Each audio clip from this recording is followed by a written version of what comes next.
So what do you like to be called?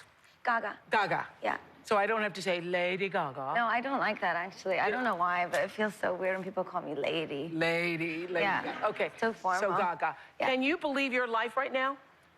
No. No. I really feel so blessed, and every day I can't believe the amazing fans I have. I'm so lucky. Yeah.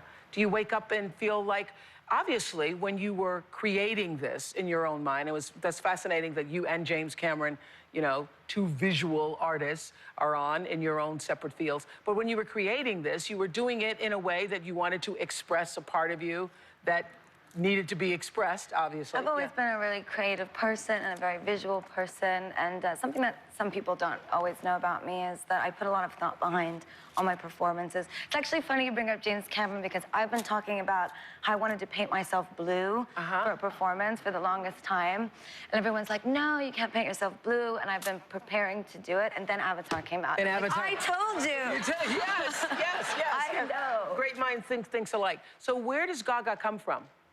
The Queen song Radio Gaga. It was just a nickname that my friends had for me in New York and my producer, and it just kind of stuck with me. It was nice having a space for myself where I could feel safe and not feel like such a freak all the time. So tell me this, when you first performed, I heard your father thought that you had lost your mind, right? Yeah. Because you had on, what were you wearing? I was wearing a leopard G-string. A leopard G-string. At a nightclub with Lady Starlight, and we were wearing Indian headdresses, dancing to Run to the Hills by Iron Maiden. And your father said? He just thought I was completely nuts. He didn't get it, you know? And I don't know if I really got it. I just know I really wanted to do it, and I believed in it. And I think it was the nature of doing these sort of shock art, pop cultural commentary pieces that, like the VMA performance, for me, that was a commentary about Princess Diana and about being a martyr to fame and how she touched my life and my mother's life when I was so young. So in my own way, I don't even think people made that connection for that performance. And then paparazzi, when you do paparazzi, that's some of the same thing. Yes. Yeah. So I just said to James Cameron, I'd like to be in his mind for 10 minutes. I'd like to be in yours for about 3. Okay, let's see if she handles 3 minutes. I love it. I'd like to be in your mind for about 50 minutes. Oh, thank you. I'm sure we all would. So let's look at some of your headline-making, outrageous outfits that you designed. Tell us about this one. Oh, yeah. Well, that's Alexander McQueen, and I added the hat to it. It's an archive. It's the oldest archive in the McQueen collection, and it was meant to be a continuation of the VMA performance. So after I, the princess, had been murdered by the paparazzi, the red lace was meant to symbolize sort of my eternal martyrdom. And this? Well, that's, you know, well, that's Jean de Castelbalzac's outfit, and I don't like to wear fur, so it was my way of making a comment about fur, because it looks like a bunch of dead Muppets.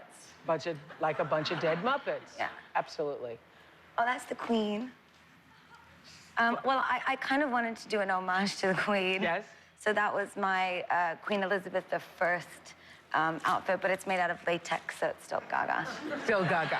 So do you spend a lot of time thinking about it, or does it just come? The outfits, the creative expression? The inspiration comes naturally, but I put a lot of time and effort into everything I do, and to the point that I do nothing else. I mean, I wake up in the morning and I work creatively all day on all future things that I'm doing. So what's a day like? You're thinking about? I wake up in the morning and I get on my computer and I have files, lists of references, and I have reference boards with all of my materials on them. And I basically call the House of Gaga all day and argue with them about what I want to do while they tell me, you can't do that. And I say, yes, I can bleed to death on domestic television if I want to. So, you know, for me, it's all about, you know, being provocative is not just about getting people's attention. It's about really saying something that affects people in a real way, in a positive way. Right. So all the things that I do in terms of the fame and in terms of the fame monster, it's meant to sort of make it a bit easier to swallow this kind of horrific media world that we live in. We'll have more with Lady Gaga when we come back. We'll be right back.